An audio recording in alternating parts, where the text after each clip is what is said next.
बरीचशी लोक असतात काका मुलं, अशी बरीचशी मुलं असतात की ज्यांना घरादाराविषयी प्रेमच नसतं. आणि खरंच आई वडील खरं त्यातच दुःखी असतात.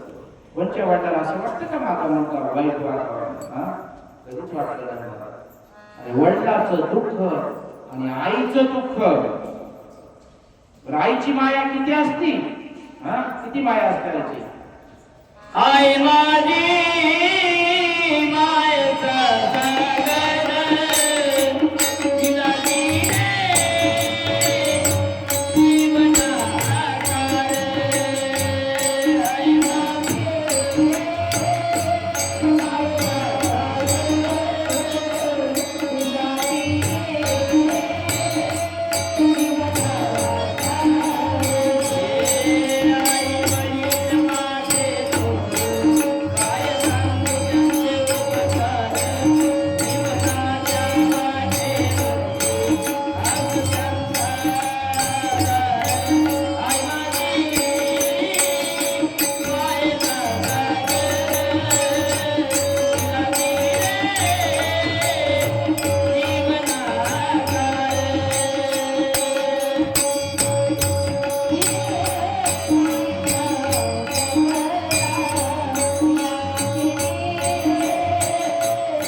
शिल्पचा आवाज वाढवा जातो. ऐका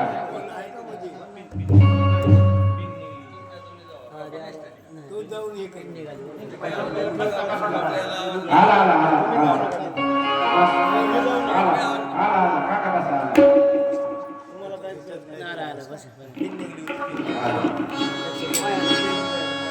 अरे अरे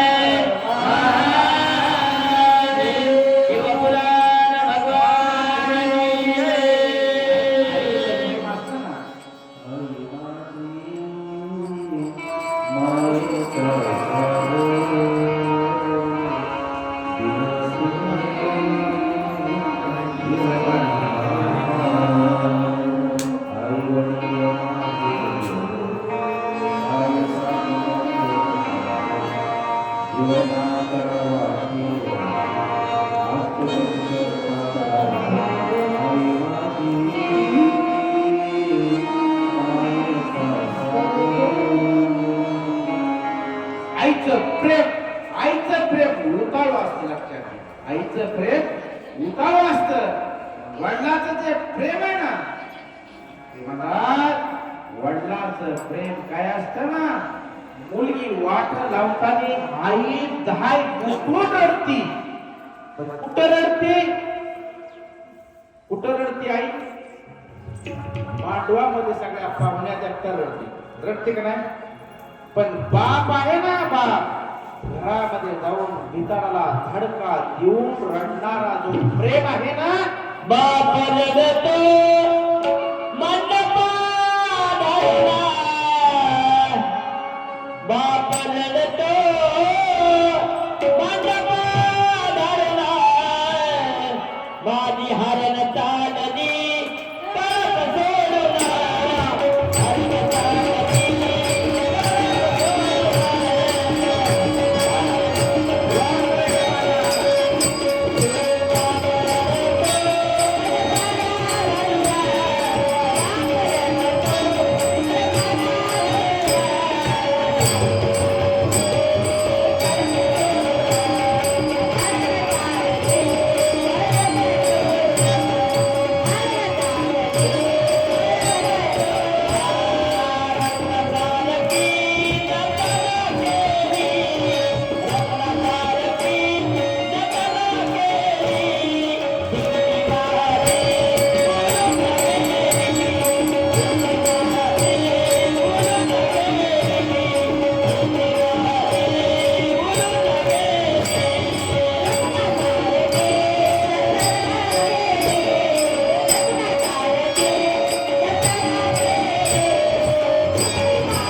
ठिकाणी ह्या कथेमध्ये एक टाळी रुपयाला असते तर जी श्रोता एक टाळी वाजवी त्याला रुपया. वा जी श्रोता एक टाळी वाजवी त्याला किती द्यायचा? अहो मापण्यासाठी एकमेकाच्या भांडण होत नाही. हे माझ्या माप माझ्या माप, मग लाख आणि 2 लाख टाळ्या वाजवत आहे का? पण त्याच्या पुढे जाऊ का? आपल्याच घरातला जर कोण जरी असता आणि त्याने जर उत्कृष्ट म्हणलं असतं तर तुम्ही काय काय केलं असतं? परत सांगा.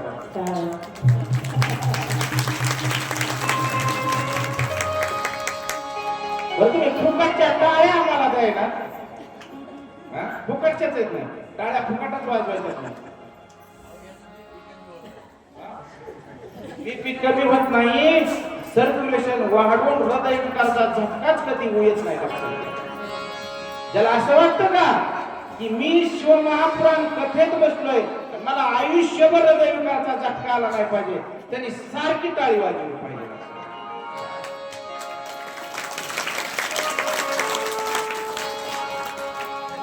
बाप रडतो कशासाठी? महाराज कळप सोडून हरणी चालली, कळप सोडून लक्षात. काय प्रेम असेल हो आईचं आणि वडिलाचं मुलावर मुलीवर. खरं सांगा सज्जनांनो, सांगून जाईल तुम्हाला. अरे एक पिक्चर आता का पिक्चर काका बऱ्याच दिवस झाले गाजला ती लय पिक्चर गाजला. कोणता होता? कोणता? बरोबर आहे ते म्हणतात मावशी, बरोबर बरोबर. बाहेरची साडी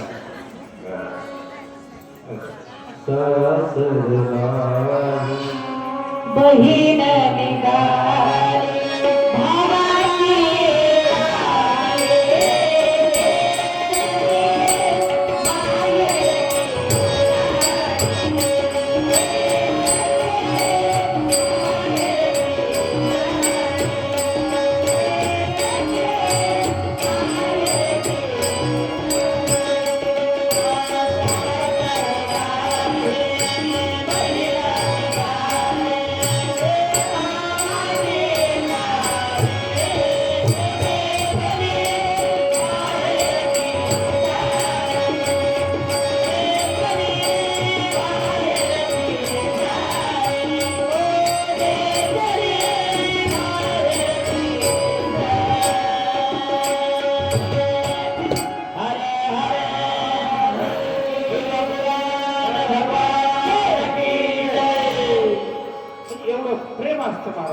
कुणालाच असं वाटत नाही की माझा मुलगा माझी मुलगी वाईट वागली पाहिजे असं तुम्हाला वाटतं का?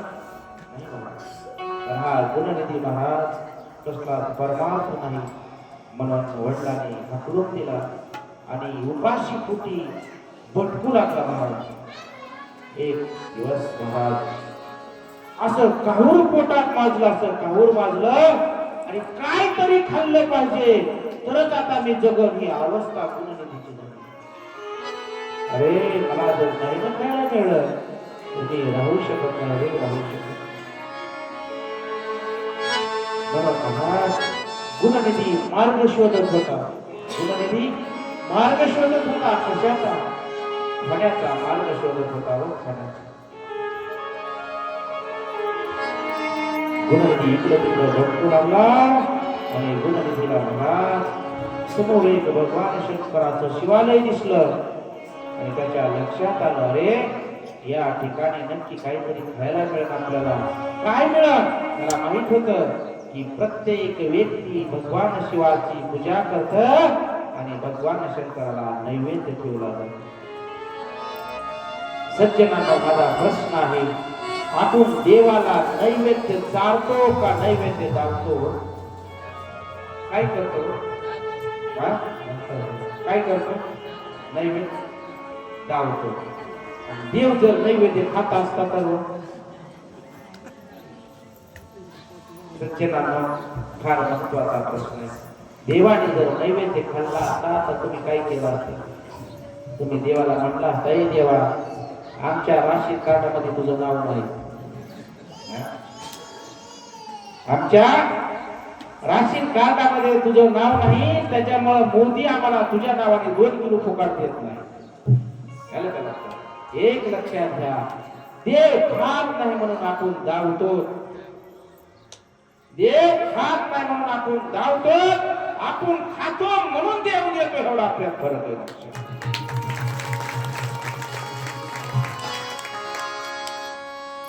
लक्षात देव खात नाही म्हणून आपण नैवेद्य लावतो. प्रमाणात संतांनी देवाला खाऊ घातलं.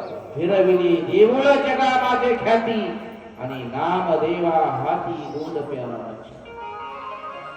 कधीतरी जीवाला इष्टलिंग हातावर घेतला ना, कधीतरी इष्टलिंगाला म्हणावं तुम्ही, अरे देवा आतापर्यंत तुला फक्त दावलंच रे दावलं, फक्त माझ्या डोळ्यात एकदा खरे एकदा. अरे ही जीवाची अवस्था कधीतरी होऊ द्या रे, कधीतरी ही अवस्था होऊ द्या जीवाची. नाही शक्य. तो गुणनिधी ना नैवेद्य चोरण्यासाठी रात्रीचा कुठं गेला, तो शिवालयात गेला. पण शिवालयामध्ये अंधार होता, अंधार, म्हणून त्याला नैवेद्य दिसाना. म्हणून स्वतःच्या अंगातील का शेट कर रे, शेट करते जय देव. तो मग तो शेट कर मोबाईलला थांबा ना, ते शेट कर. सज्जनांनो, अंधार होता आणि गुणनिधीने आपल्या अंगातील कापड काढली. कापड गुणनिधीने अंगातील कापड काढली. कशासाठी काढली हो? अंगातील काय दिसत नव्हतं गुणनिधीला, नैवेद्य दिसत नव्हता, म्हणून अंगातील कापड काढली आणि अंगातील कापडाचा जाळ केला. म्हणजे कशासाठी जाळ केला, तर शिवालयामध्ये उजेड व्हावा, आणि त्या उजेडाने ना मला तो नैवेद्य दिसावा म्हणून जाळ केला महाराज. आणि नैवेद्य चोरत असताना गुणनिधी पकडला गेला. जे शिवालयात एक व्यक्ती चोरी करतो, सर्वांनी त्याला धरलं महाराज आणि त्याला प्राणदंडाची शिक्षा दिली.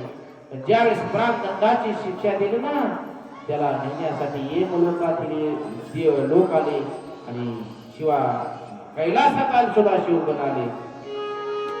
ज्यावेळेस सांगितलं, अरे त्याने काय नाही केलं, पण शेवटच्या वेळेस काय होईना, अंधारा शिवालयामध्ये उजेड केला आणि समाजाला भगवान शंकराचं दर्शन घडवलं. गुणनिधीला शिवालयामध्ये कैलासामध्ये शिवगण घेऊन गेले.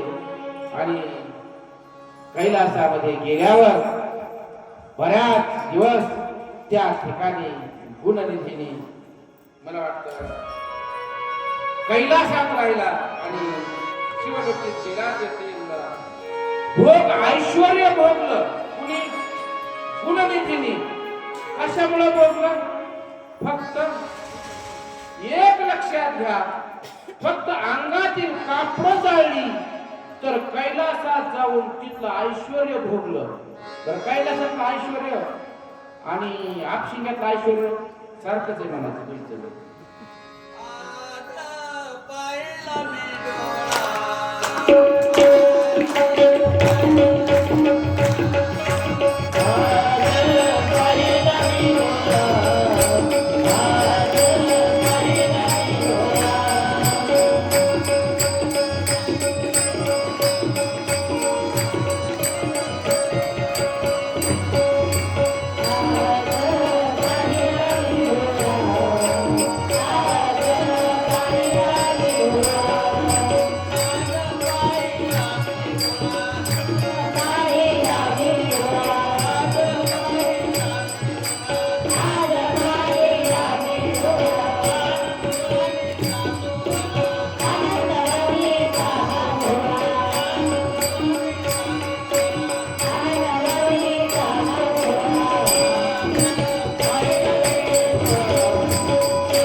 ऐश्वर्य भोगून त्याचा जन्म परत महाराज गलिंगराज आणि आरिंदम यांच्या पोटी आला आणि त्याचं नाव दम ठेवलं. कुणाचं नाव दम ठेवलं? कोण घेत कपडे जाळून? आता एवढंच लक्षात राहील ना, कथा लक्षात राहील. बोलत जावा, बोलत. कोण घेत असं बोला. तुम्ही बोलला तर मी तुमच्यावर कधीच केस करणार नाही, पण नाही बोलतात मला काहीतरी सांगावं लागेल. हर हर महादेव शिवपुराण भगवान की जय. गुणनिधीचं नाव महाराज दम ठेवलं परत. आणि हा दम निरंतर फक्त शिवसेवेत राहायचा. निरंतर कशात राहायचा? फक्त शिवसेवा, भगवान शंकराची सेवा. हीच डोक्यात काहीच नव्हतं महाराज त्याच्या. काही कालांतराने महाराज त्याचे वडील वारले आणि दम त्या नगराचा राजा झाला. दम त्या नगराचा राजा झाला आणि राज्य हातात घेतल्याबरोबर पहिला निर्णय जो दमाने घेतला ना, त्याला माहित होतं, अरे पहिल्या जन्मीनं मी चोरी करण्यासाठी गेलतो रे भगवान शंकराच्या मंदिरात, पण मंदिरामध्ये लाईट नव्हती, दिवे नव्हते. माझा भगवान शंकर अंधारात असायचा रे, अंधारात असायचा. म्हणून त्यांनी पहिला जो निर्णय घेतला ना, या राज्यातील प्रत्येक मंदिरामध्ये रात्रीचा दिवा लागला पाहिजे, रात्रीचा दिवा लागला पाहिजे. म्हणून पहिला निर्णय दमाने राज्यावर बसल्या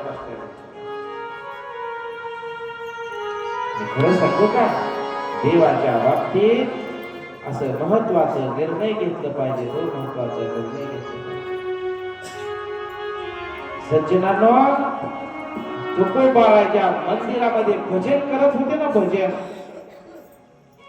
अंधारात भजन करायचे, पण त्या मंदिरामध्ये दिवा लावण्याचं काम कोणी केलं असेल ना, ते संत जगणारे महाराजांनी केलं. संत जगणारे अंधारात जगणारे महाराजांनी तुकोबाराचं भजन ऐकायला गेले आणि त्या दगडाच्या खांबाला पाठ देऊन बसले होते ना. तुकोबाराचं भजन चालू झालं, दगडाला घाम फुटला, घाम फुटला. जगणारे महाराज भिजून बाहेर आले. अरे तुकोबाराय भजन केल्यावर दगडाला घाम फुटतो, नाही कळलं तुम्हाला? वेगळं सांगायला नाही. म्हणजे संतांच्या मुखातून अहो आमच्या ज्योतिताई लक्ष्मीताई जरी म्हणायला लागल्या का, आणि आमच्या तळे काय आमच्या डोळ्यात अश्रू येतो, एवढा आनंद आमच्या डोळ्यात आनंद अश्रू वाटत का. अरे कुणाचं तरी ऐकताना मन एकाग्र करा आणि मन त्यांच्या पाशी ठेवा. मनाला महाराज पाजर फुटल्याशिवाय राहणार नाही, पाजर फुटल्याशिवाय राहणार नाही. मनाला पाजर कसा फुटल? आपलं मनच पहिल्यापासून दगडासारखं आहे का? नाही पाजर. एक सेकंड, परमार्थाच्या विषयी मन हळवं असावं. परमार्थाविषयी मन हळवं असावं आणि संसाराविषयी मन कठोर असावं. महत्वाचं आहे हो. मला जास्त सांगू असं पुढं कथेकडे जाऊ वाटत, पण गेल्याशिवाय पर्याय नाही, आपल्याला लांब जायचंय. म्हणून हा दम राजा महाराज मला वाटतं दीप उजळून त्या राज्यावर त्यांनी दीप लावण्याचं काम केलं आणि कालांतराने मला वाटतं फलद्रुप्त तो पुढे अलंकारपुरीचा स्वामी झाला. कोण? दम. आणि अलंकारपुरीचा स्वामी होऊन गुणनिधीचा वृत्तांत फार मोठा याच ठिकाणी समाप्त झाला. हर हर महादेव शिवपुराण भगवान की जय. सज्जनांनो, नारद परत ब्रह्मदेवाला प्रश्न करतात की हा कुबेर कसा झाला आणि भगवान शंकराने कुबेराला कुठं नेलं हे थोडक्यात नारद ब्रह्मदेवाला प्रश्न करत असताना नारद कोण होता तुम्हाला सांगितले मी. नारद कोण आहे? ब्रह्मदेवाचा मानस पुत्र आहे. नारद हे ब्रह्मदेवाचे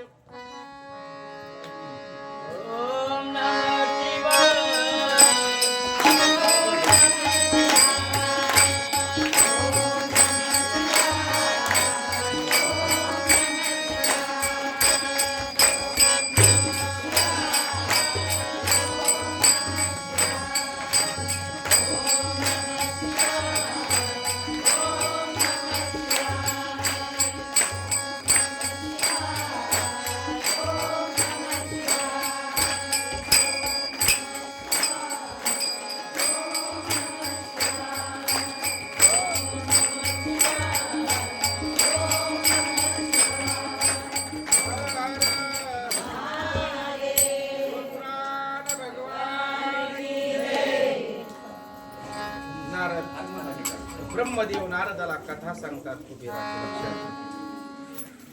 फार वर्षापूर्वीची गोष्ट आहे.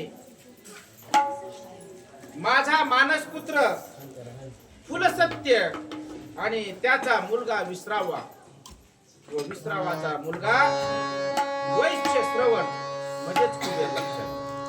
हा कुबेर त्याने पूर्वी फार तप केलं आणि तप करून तो अलंकापुरीचा ऐश्वर्य भोगलं आणि अलंकापुरीचा राजा बनला. कुबेर, त्या कुबेराची उत्पत्ती, कुबेरापासून किती मुलं झाली ह्याचा वृत्तांत भरपूर आहे. पण एक दिवस ब्रह्मदेवाने कुबेराला सांगितलं, त्यावेळेस तो तप करण्यासाठी गेला आणि कुबेर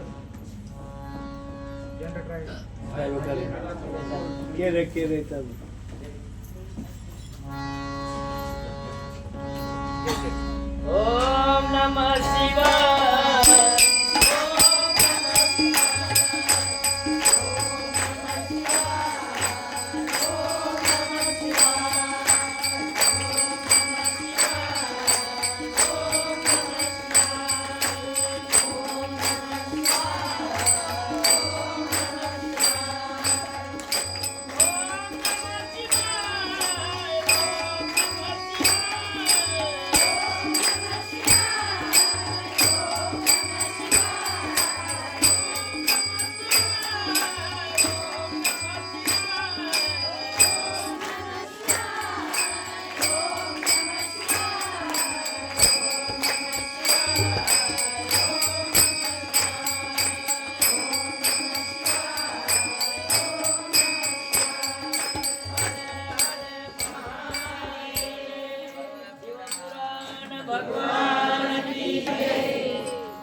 अलंकापुरीचं राज्य भोगून तो साधनेसाठी, तपश्चर्यासाठी महाराज शिवालयामध्ये गेला.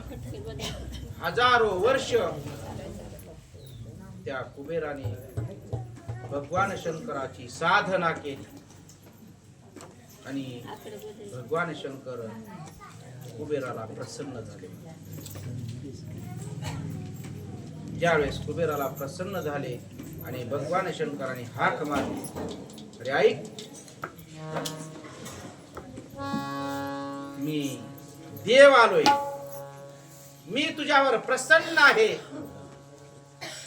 त्यावेळेस महाराज त्या कुबेराची अवस्था अशी झाली ना, साधना करून महाराज त्याचं शरीर निर्जल झालं, त्याला कसलीच त्या शरीरामध्ये ताकद राहिली. थोडक्यात सांगायचं झालं ना, तर शरीराचा फक्त आणि फक्त हाडाचा सापळा राहील.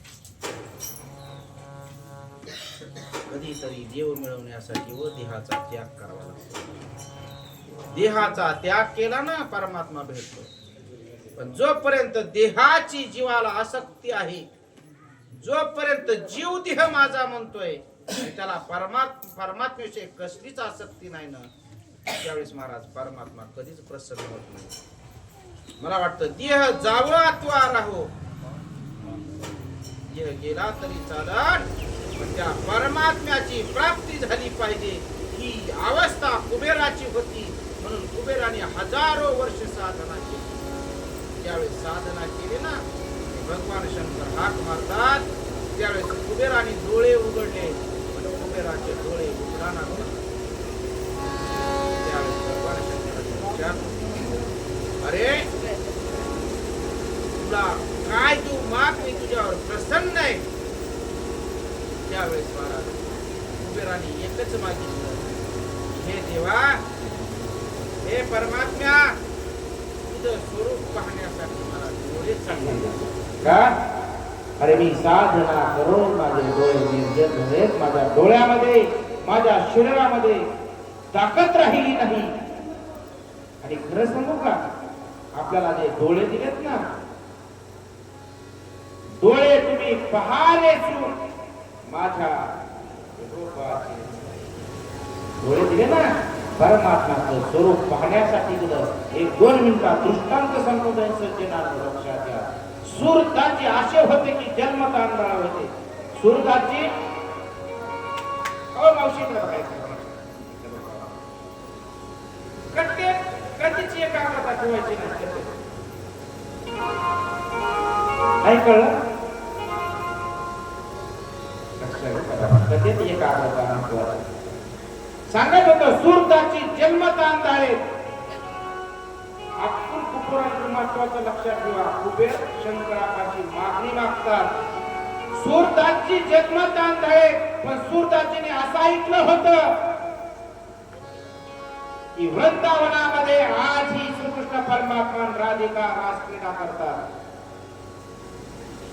सुरताजीला माहित होतं आपल्याला दिसत नाही, पण त्या ठिकाणचे रजकण जरी आपल्या कपाळाला लागले ना, तर अरे आपल्यासारखा भाग्यवान कोण नाही, आपल्यासारखा भाग्यवान कोण नाही.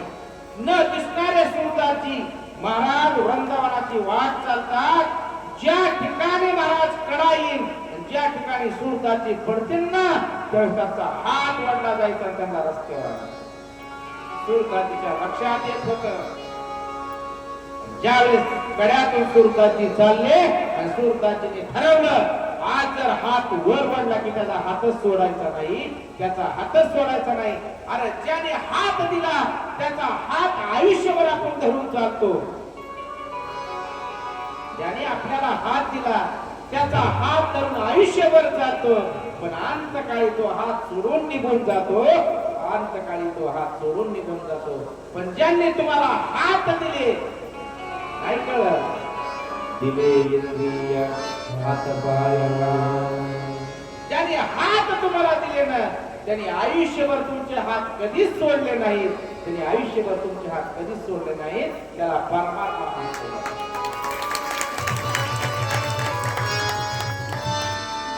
ज्यावेळेस सज्जनानं सुरताजी चालले कड्यातून पडायला लागले, हात धरल्या बरोबर सुरताजीने हात धरला. म्हणला सांग तू देव आहेस का नाही? मी कसा देव आहे? अरे मागे पुढे उभा राये सांभाळे आणि आलिया हात निवारया. अरे परमात्मा, अरे देवा, माझं संरक्षण करणारा तुझ्याशिवाय दुसरा कोणीच नाही. तुझ्याशिवाय दुसरा कोणीच नाही.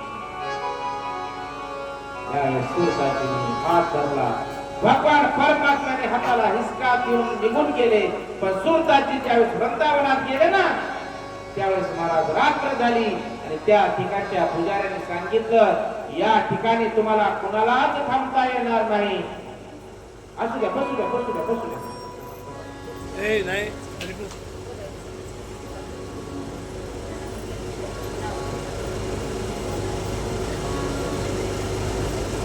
त्यातून सांगायच्या त्यांनाच कळलं पाहिजे कुठं कसं बसलं पाहिजे.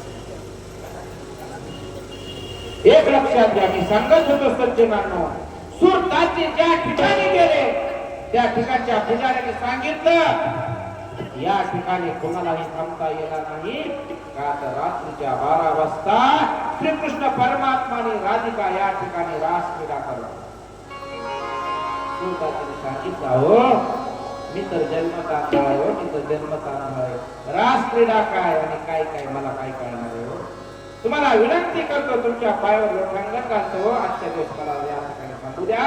मला थोडंसही चालवत नाही. म्हणून पुजाऱ्याने त्यांची विनंती मान्य केली आणि त्या ठिकाणी महाराज रात्री 12 वाजता राधिकेने आणि श्रीकृष्ण परमात्म्याने रास क्रीडा केली आणि रास क्रीडा करून निघून गेले. सुरताजीच्या लक्षात आलं आणि त्या ठिकाणचे रजकण तरी आपण लावले पाहिजे. म्हणून सुरताजी गेले आणि रजकण लावायला गेले ना, तर राधिकेचा चाळ सुरताजीच्या हातात सापडला. राधिकेचा चाळ सुरताजीच्या हातात सापडला. सुरताजीने सांगितलं, टाळी वाजवली.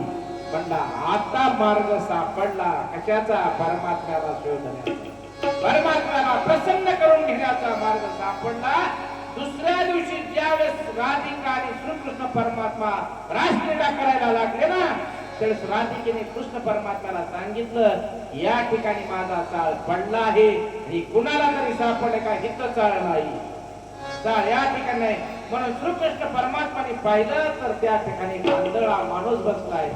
श्रीकृष्ण परमात्मा त्याच्या जवळ गेले आणि म्हटले तुला चाळ सापडला का? म्हणला सापडला. मी चाळ सापडला. म्हणला चाळ दे. म्हणला देणार नाही. जो भक्त देवाला अधिकाराने बोलतो जो भक्त देवाला अंकित करतो ना देव तयाचा अंकित आलं का लक्षात आज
परमात्मा काय मागतात चाळ मागतात सुरदासजी काय सांगतात चाळ देणार नाही त्यांनी सांगितलं का देणार नाही चाळ दे त्याच्या बदल्यात काही देतो चाळ दे त्याच्या बदल्यात काही देतो तुला काय देऊ सांगितलं देवा अरे एवढं सुंदर शरीर तुम्हाला दिलं रे एवढं सुंदर शरीर तुम्हाला दिलं पण या शरीरातील फक्त एकच अवयव तुम्हाला दिला नाही ते म्हणजे डोळेच मला दिले नाही रे आणि आज सगळ्यात महत्वाचं काम जर कोण करत असतं ना तर ते डोळे करतात हो डोळे करतात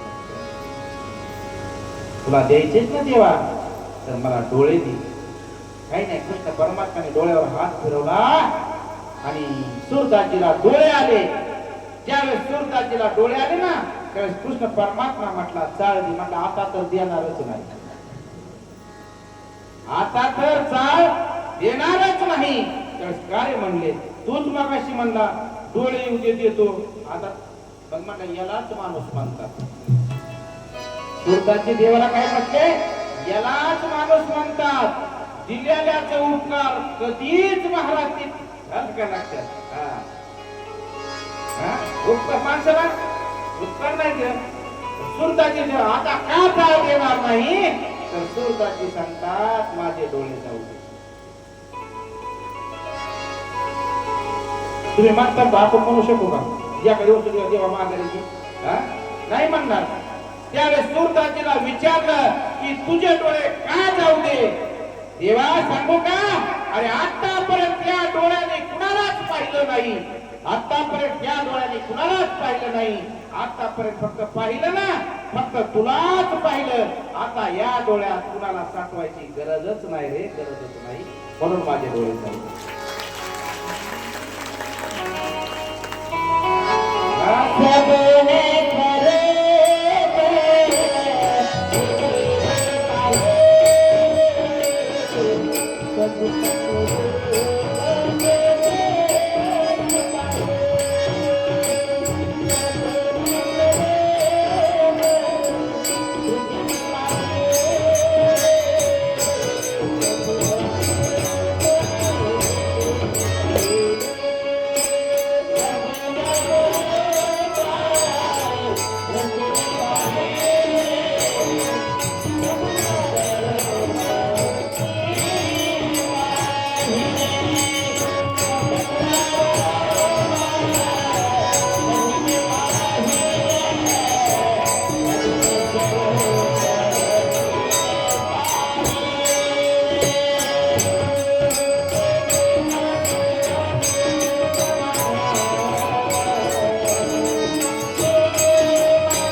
डोळे मागितले आणि भगवान शंकराने तथास्तु म्हटलं आणि कुबेराला डोळे आले.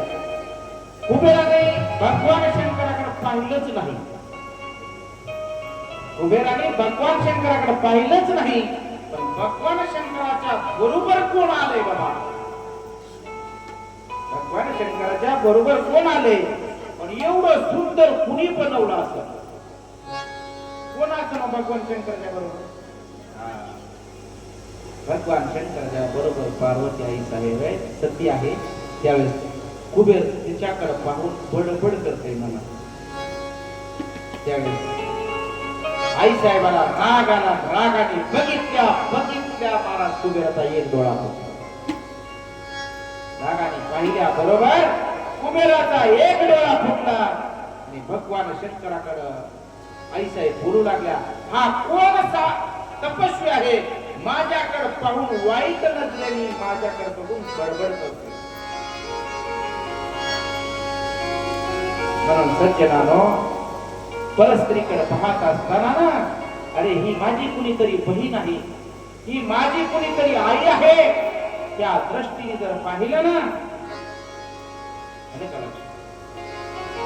सज्जनानो प्रमाण आहे की जन्म घेणे लागे. अरे जन्म घ्यायचा आहे.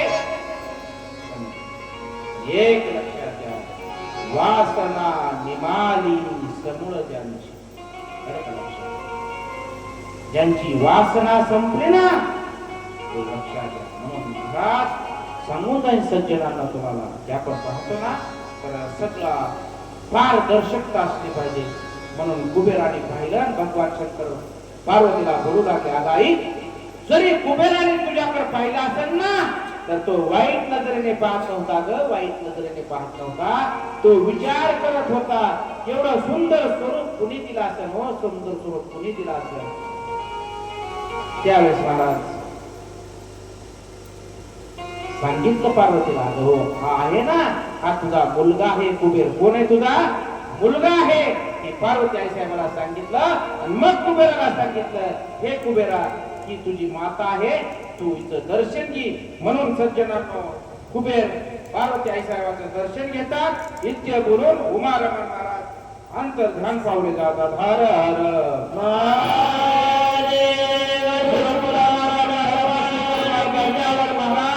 भगवान शंकर कुबेराच्या नगरामध्ये येतात. कुबेराच्या नगरामध्ये भगवान शंकर काही दिवस राहतात. त्या ठिकाणी विश्वकर्माला पाचारण केलं जातं आणि विश्वकर्माला सांगितलं जातं की कैलासामध्ये एखादी अशी नगरी बनव की त्या नगरामध्ये मला जाऊन राहायचं आहे. कोण सांगतात? भगवान शंकर सांगतात. कुबेराला कुबेराने महाराज कैलासामध्ये मस्त असा एक चांगला महाल बनवला आणि बऱ्याच दिवस भगवान शंकर आई साहेब कुबेराच्या सानिध्यात राहिले. सगळ्या देवतांना त्या ठिकाणी बोलून घेतलं आणि सगळ्यांनी एकत्रित महाराज राहून परत भगवान शंकराने सांगितलं की आता तुम्ही सर्वजण कैलासात चला. त्या कैलासामध्ये गेल्यावर भगवान शंकराला सिंहासनावर बसवलं जातं. भगवान शंकराचा अभिषेक केला जातो. महाराज त्या ठिकाणी सिंहासनावर बसलेले भगवान शंकर सगळ्याला दान आयर वगैरे करून महाराज सगळं देवगण आपापल्या ठिकाणी जातात आणि भगवान शंकर कैलासात हर हर रुद्र संहिता चालू होत्या. रुद्र संहितामध्ये सतीखंड येतो. ज्या सतीखंडामध्ये जो मला वाटतं त्या सतीखंडामध्ये संध्येला उपदेश आहे वशिष्ठांचा. व संध्या कोण आहे? संध्याला वर प्राप्ती कशी झाली आणि कामदेवाची फटफटीची कशी झाली याचं थोडक्यात चिंतन पाहणाऱ्यांचं थोडं भजन करा. ओम नमः शिवाय.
महाराज ब्रह्मदेवाला प्रश्न करतात, हे तात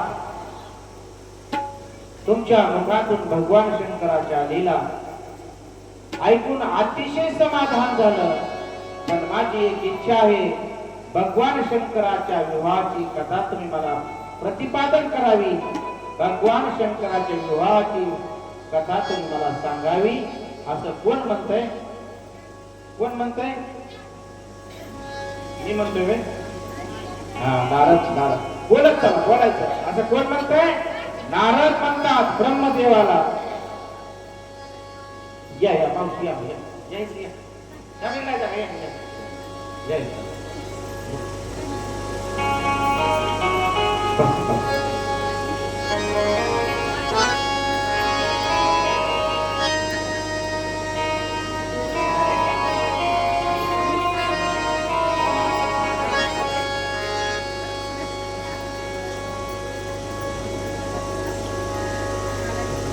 त्यावेळेस ब्रह्मदेव नारदाला सांगतात की भगवान शंकराच्या विवाहाची कथा अतिशय गोपनीय आहे. गोपनीय म्हणजे झाकलेली आहे, पण तरी सुद्धा मी ही तुला प्रतिपादन करतो. ऐक.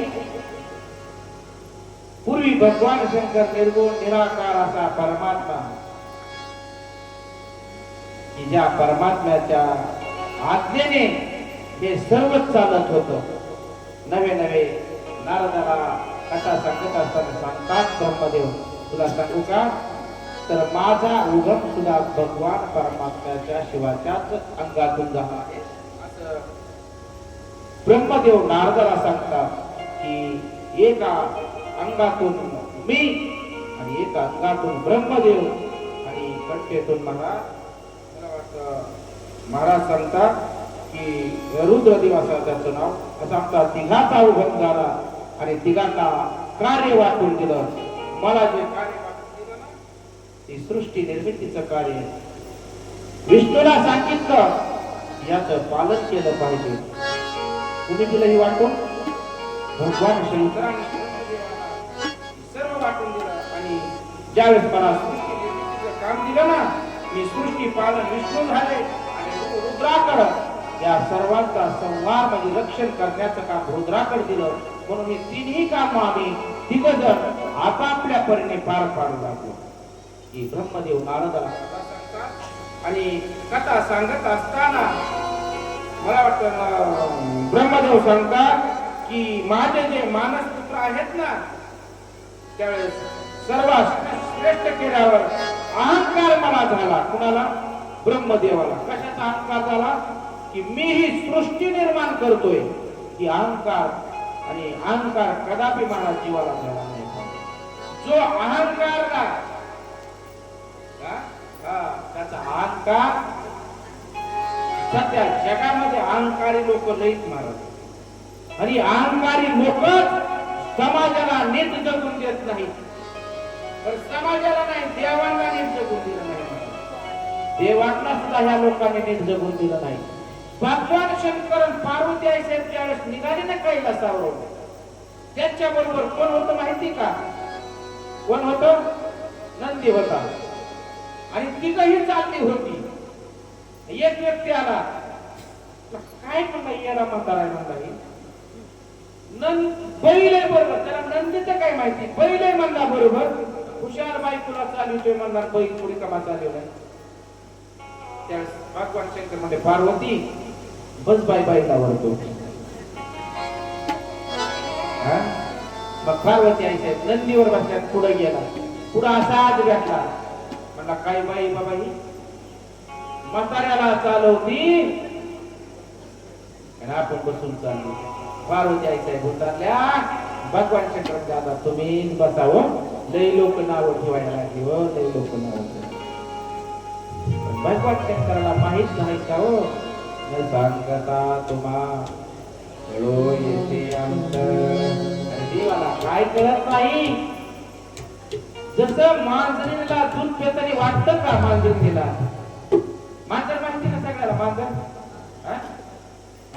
मांजर दूध पित आणि मांजर काय म्हणते डोळं झाकून? काय म्हणते? माझ्याकडे कोण? आता आता तिच्याकडे कोण बघत नाही का? आपलं घर तिच्याकडे बघतोय दूध पितानी. ही आपलं झालंय मांजरासारखं महाराज, आपलं मांजरासारखं झालंय. आपल्याला वाटतं माझ्याकडे कोण बघत नाही. बेट्या, तुझ्याकडे कुणी जरी बघत नसलं ना, तर तो परमात्मा तुझ्याकडे सारखा टक लावून बघतोय ग, सारखा टक लावून बघतोय. म्हणून करा लते हित, आलं का लक्षात? अरे जी हित आहे ना, ते सत्य करा महाराज. असत्य मार्गाने कधीच वागू नका सज्जनांनो, असत्य मार्गाने कधीच वागू नका.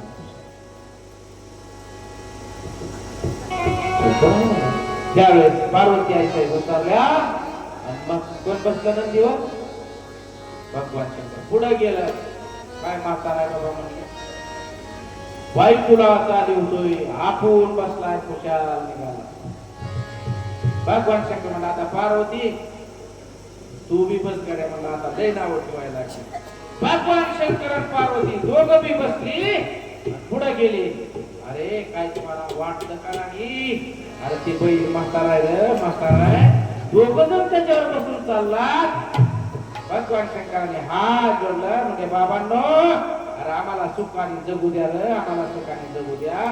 देवाला आपण सुखाने जगून दिलं नाही, देवाला आपण सुखाने जगून दिला ना, आपण आपल्याला सुखाने जगून देऊ का?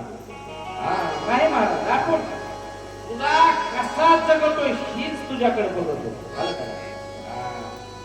म्हणून सज्जनांनो, ब्रह्मदेवाला अहंकार झाला.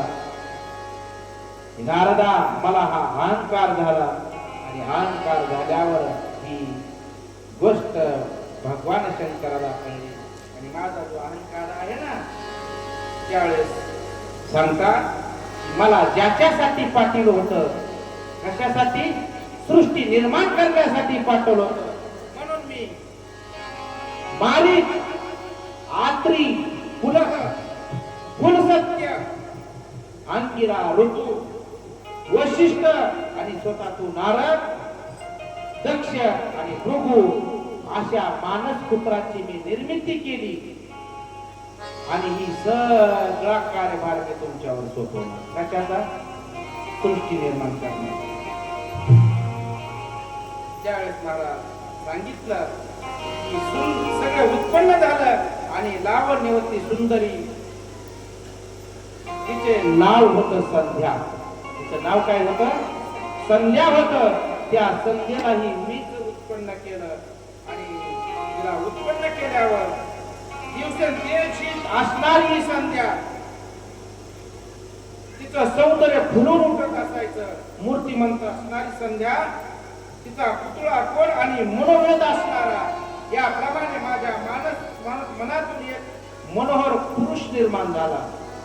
माझ्या मनातून एक पुरुष निर्माण झाला.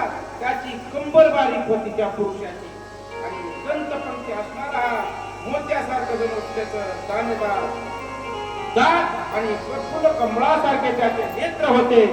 अंगाला केशराची उटी होती.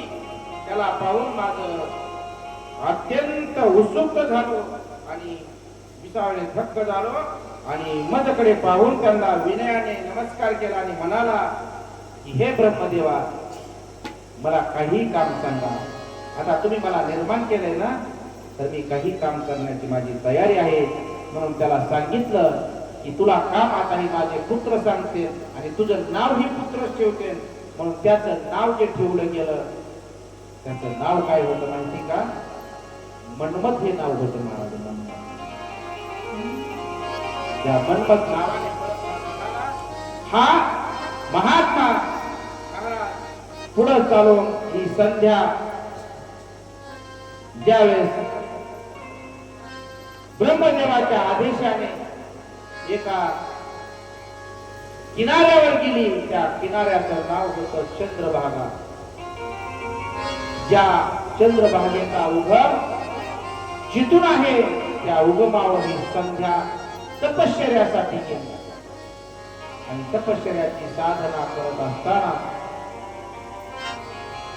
ती तपश्चर्या कशा प्रकारे करायची, काय करायची, अजिबात कसलंच ज्ञान नव्हतं महाराज संध्येला.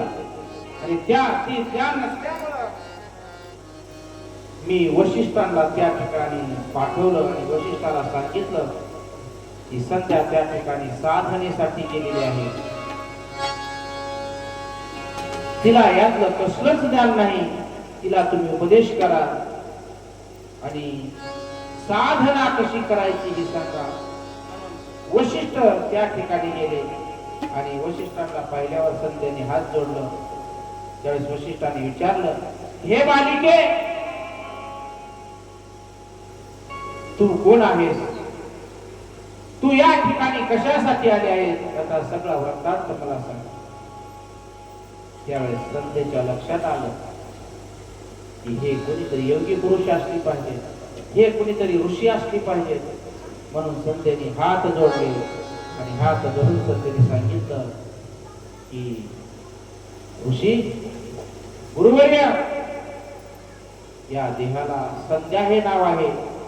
माझी उत्पत्ती ब्रह्मदेवापासून झाली आणि तातच्या आदेशाने मी साधनेसाठी या ठिकाणी आले. ही साधना कशा प्रकारे करायची याचं मला कसलंच ज्ञान नाही. ही साधना कशा सारखी केली पाहिजे याचं सर्व ज्ञान तुम्ही मला द्या. म्हणून वशिष्ठांनी संध्येला साधना कशी करायची, कोणता मंत्र जपायचा, तो मंत्र कसा जपायचा म्हणून उपदेश करत असताना मला वाटतं ऋषी सांगतात, हे संधे तो पंचाक्षरी मंत्र तू जप, तो पंचाक्षरी मंत्र तू जप. नमः शिवाय नमः शिवाय मंत्रमणि तकला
ब्रह्मदेवाला नारद प्रश्न करतात की सत्याची कथा जी आहे ना ती थोड्या वेळ तुम्ही बाजूला ठेवतात, पण जो मनमत नावाने जो तुम्ही उत्पन्न केला त्याचं पुढे काय झालं तो मला वृत्तांत सांगा.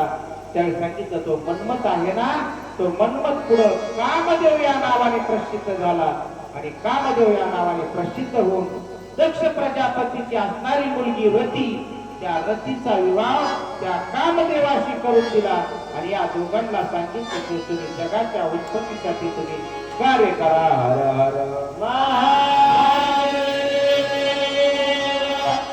मग विचारलं की त्या संध्याचं पुढं काय झालं तर त्यांनी सांगितलं की संध्या आहे ना, ती संध्याची जी तप आहे ती तप पूर्ण केलं आणि पूर्ण केल्यावर त्या संध्येची अवस्था अशी होती महाराज, तिने तप कशासाठी करायचं होतं तिला की त्या जगामध्ये काम आहे ना काम, या तिच्याकडे पाहून काम उत्पन्न झाला नाही पाहिजे पण कामाने वासनेने पाहिलं नाही पाहिजे.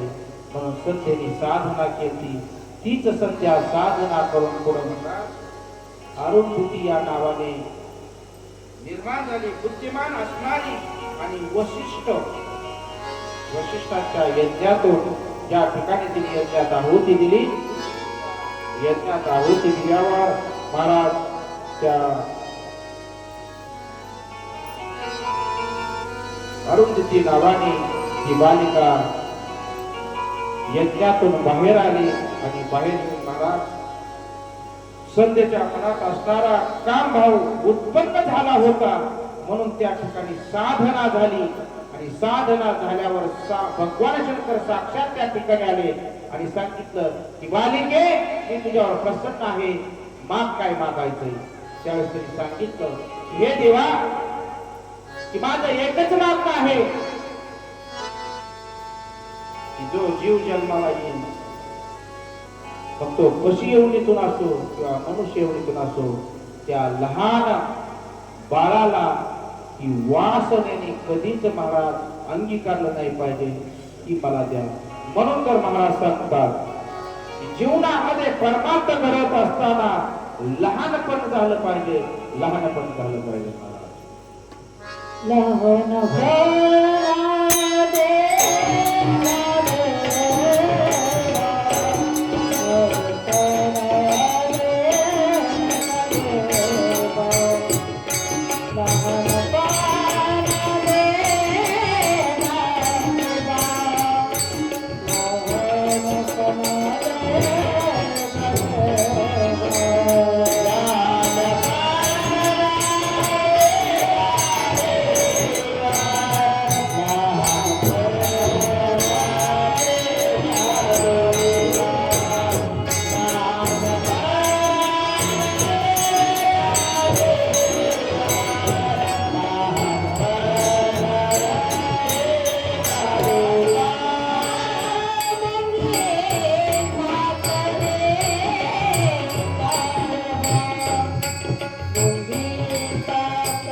भगवान शंकराला मागत असताना सांगितलं की ही काम वासनाने त्यांना अंगीकारलं नाही पाहिजे. दुसरं, माझा होणारा पती आहे ना, तो पती माझ्यासारखाच भेटला पाहिजे. तो भक्ती, ज्ञान, वैराग्य हे गुणसंपन्न असला पाहिजे. आणि तिसरी गोष्ट जी मागितली ती, माझ्याकडे जर कोणी काम वासनेने पाहिलं तर तो पुरुष जागीच नपुसक झाला पाहिजे किंवा त्याची काम वासना जागीच नाहीशी झाली पाहिजे. ज्यावेळी मागितलं त्यावेळी भगवान शंकर तथास्तु म्हटले आणि सांगितलं की आई, तू जो निर्णय घेतला होता की यज्ञामध्ये आहुती दे, त्या ठिकाणी यज्ञ चाललेला आहे, त्या यज्ञात तू आहुती दे. त्या संध्येने त्या यज्ञात आहुती दिली. ती महाराज त्या ठिकाणी आज्ञ देवतेने जाळून तो दिवस संपवला. पण ज्यावेळेस सूर्य देवतेकडे पाठवला ना, त्यावेळेस त्याचं 2 भाग झालं. एक प्रात संध्या आणि एक संध्याकाळची संध्या असणारे 2 भाग झालं. म्हणून संध्येचा जो वृत्तांत आहे त्या या ठिकाणी शिवमहापुराण संपवतोय. हर हर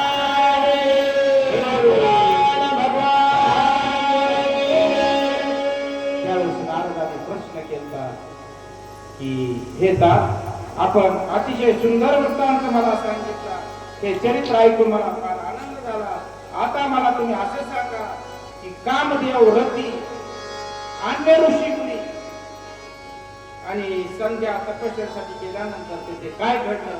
त्यावेळेस ब्रह्मदेव सांगतात की नारदा तू धन्य आहेस की असं प्रश्न करतोस तू की जे प्रश्न तुला मी काय सांगावं ही सुद्धा एवढं हुशारीने प्रश्न करतो. त्यावेळेस त्याचा वृत्तांत सांगतात की मी गर्वाने फुगलो आणि भगवान शंकरावर रागवलो का तर ही सृष्टी मी निर्माण केली. त्यावेळेस भगवान शंकराच्या लक्षात आलं, माझ्या लक्षात आलं आणि खरं मला जी सांगायचं होतं ना तर कुठंतरी भगवान शंकराने तपश्चर्यात इकडं मग्न होण्यापेक्षा संसाराकडे आलं पाहिजे ही माझी धारणा होती. म्हणून मी भगवान शंकराला विवाहासाठी अहोरात्र किंवा भगवान शंकराने विवाह करावा असं मला वाटत होतं. हर हर महादेव. ब्रह्मदेव सांगतात की मी मायेला इष्टीला पेटतो आणि ज्यावेळेस मला ही गोष्ट सांगितली त्यावेळेस मी दक्षाला सांगितलं, हे दक्षा आता सृष्टी निर्माण करायची आहे पण तू काय कर, तू साधना कर आणि त्या पार्वती आई साहेबाची तपश्चर्या कर. त्यावेळेस दक्ष प्रजापती तपश्चर्याला त्या ठिकाणी जातो, साधना करतो आणि साधना करून त्यावेळेस पार्वती आई साहेब प्रसन्न होतात आणि विचारतात की मी तुझ्यावर प्रसन्न आहे, माग तुला काही मागायचंय. त्यावेळेस सांगितलं की माझी एकच इच्छा आहे, तुम्ही माझ्या पोटी जन्म घ्यावा एवढीच माझी इच्छा आहे. त्यावेळेस पार्वती आई साहेब तथास्तु म्हटल्या, पण एक गोष्ट तुला सांगते आई, ज्या वेळेस माझा अपमान होईल तुझ्याकडून त्यावेळेस मी माझा देहत्याग करीन. की त्यावेळेस पार्वती आई साहेबांनी सांगितलं आणि तथास्तु म्हणून पार्वती आई साहेब महाराज त्या ठिकाणी निघून या ठिकाणी दक्ष प्रजापती आला आणि दक्ष प्रजापतीने महाराज बराचसा प्रयत्न केला पण ही सृष्टी वाढत नाही म्हणून ब्रह्मदेवाकडे गेले. ब्रह्मदेवाने त्यांना सांगितलं. परत दक्ष प्रजापतीचा विवाह झाला आणि विवाह झाल्यावर महाराज दक्ष प्रजापतीला पहिल्यांदा 10,000 मुलं झाली. 10,000 मुलं एवढी संस्कारिक होती, आपल्या वडिलांचं आणि आईचं आचरण करणारी होती म्हणून ती सृष्टी निर्माण करण्यासाठी निघून गेली. पण ज्या ठिकाणी सृष्टी निर्माण करण्यासाठी साधनेला बसली त्या ठिकाणी नारद मुनी गेले आणि नारद ऋषीने विचारले की या ठिकाणी काय करतात. त्यांनी सर्व वृत्तांत सांगितला की या ठिकाणी आम्ही अरे सृष्टीच निर्माण नाही तर तुम्ही निर्माण कसं करतात एवढी गोष्ट सांगितली. आणि त्या लोकांना 10,000 पुत्रांनी महाराज ही ये लोकीची यात्रा संपवली. ही गोष्ट दक्ष प्रजापतीला कळली. दक्ष प्रजापतीला राग आला महाराज आणि तो बडबडू लागला. नंतर दक्ष प्रजापतीने 1,000 मुलं उत्पन्न केली आणि ती 1,000 मुलं यांचंच मार्गकरण करून साधनेला आली. या ठिकाणी नारद गेले आणि त्या 1,000 मुलांना ह्याच प्रश्न केला आणि 1,000 मुलांना प्रश्न केल्यावर महाराज ती 1,000 ही मुलांनी महाराज देहत्याग केला. पण ही गोष्ट ज्यावेळेस दक्ष प्रजापतीला कळली त्यावेळेस महाराज नारद त्याच ठिकाणी गेले. कुठं? दक्ष प्रजापती कशी. आता दक्ष प्रजापती कशी नारद गेले. नारदाला ज्याचा राग आलता तो जर समोर आला तर काय अवस्था झाली असेल. एखादी गोष्ट अशी आहे, एखादा व्यक्ती रागात असत आपण त्याला मला वाटतं राग आणला असत त्याची इच्छा ह्याची माझी केव्हा भेट होती बघतो, ह्याची आणि माझी कधी भेट होती ही पाहतो आणि आपण जर त्याच्या जवळ गेलो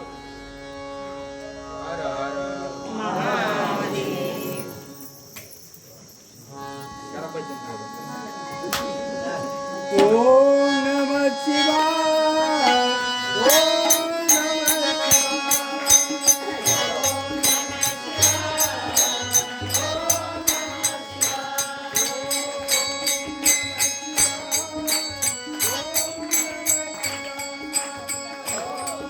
शिवाय.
त्या दोघांची भांडणं चालू झाली. कुणाची? दक्ष प्रजापतीची आणि नारदाची. म्हणून त्यांचा सलोखा करण्यासाठी, त्यांची भांडणं मिटवण्यासाठी साक्षात ब्रह्मदेवाला तिथं. आता ब्रह्मदेव कोण होते? नारदाचे दक्ष प्रजापतीचे वडीलच होते. दक्ष प्रजापती मानसपुत्र आहे ब्रह्मदेवाचा. पण आता दोन भावाभावात असं कोणाला वाटतं का आपल्या भावाभावात भांडणं व्हावत ना? वाटत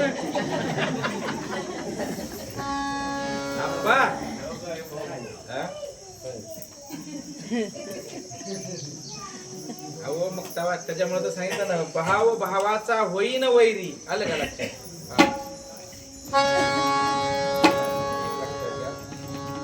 एक सांगून राहील, एक लक्षात. पैशाला किंमत नाही, तुमच्या इस्टेटीला किंमत नाही, पण तुमच्या नात्याला जास्त किंमत आहे. नात्याला जास्त किंमत. अरे सज्जनांनो, एक सांगून राहील तुम्हाला की भाऊ भावा जर प्रेम नसल, नाही तर खरं सांगू का आपण, ऐन टाइमाला आपल्यावर जर संकट आलं ना एखादं, कुणी जाऊन येणार नाही. किमान सख्या भावाच्या मनात प्रेम तरी उत्पन्न होईल. तर आता तो माझा भाऊ आहे, तो माझा भाऊ आहे. धनाकड आणि द्रव्याकडे कधीच पाहू नका. धनाकड आणि द्रव्याकडे कधीच पाहू नका. जे पाहायचं आहे ना ते महाराज, फक्त तुम्ही नात्याकडे पहा. आपलं नातं आहे म्हणून सज्जनांना दक्ष प्रजापतीच्या आणि नारदाची भांडण त्या ठिकाणी मिटवलं. आणि भांडण मिटवून ब्रह्मदेवाच्या सांगण्यावरून परत या उभय दाम्पत्याला 60 मुली झाल्या. त्या 60 मुली कशा प्रकारे कुठं दिल्या आता एवढं सविस्तर सांगणार नाही, कारण का आता 5 वाजले. आलं का लक्षात? म्हणून महाराज 60 मुली प्रत्येकाला, मग धर्माला किती दिल्या, प्रत्येकाला वाटून, म्हणजे वाटून दिल्या नाही ना, त्यांच्याशी विवाह लावला त्यांचा प्रत्येकाशी. आणि हा दक्ष प्रजापती आणि त्याची पत्नी महाराज परत पार्वती आई साहेबाच्या साधनेसाठी निघून गेली. आणि मला वाटतं पार्वती आई साहेबांनी त्यांच्या उदरामध्ये प्रवेश केला. आणि प्रवेश केल्यावर पार्वती आई साहेबांचा जन्म दक्षा प्रजापतीच्या घरी झाला. तो कोणत्या नावाने झाला, कसा झाला, काय झाला, याचा वृत्तांत आपण उद्या थोडक्यात पाहणार आहोत. म्हणून आज झालेली कथा याच ठिकाणी पूर्ण विराम घेत आहे. कल मिलेंगे ही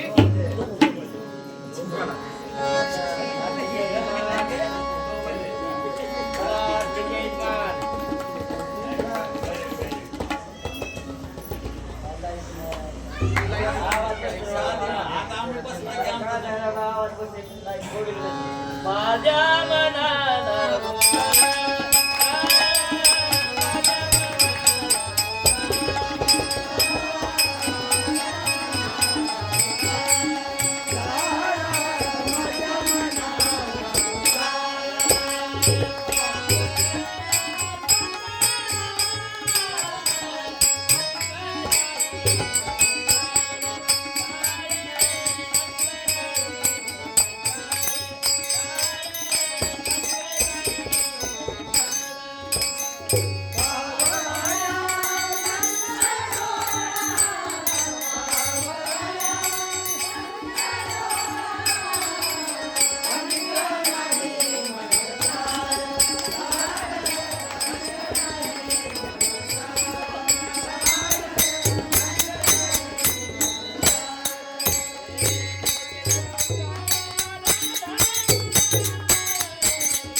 आहे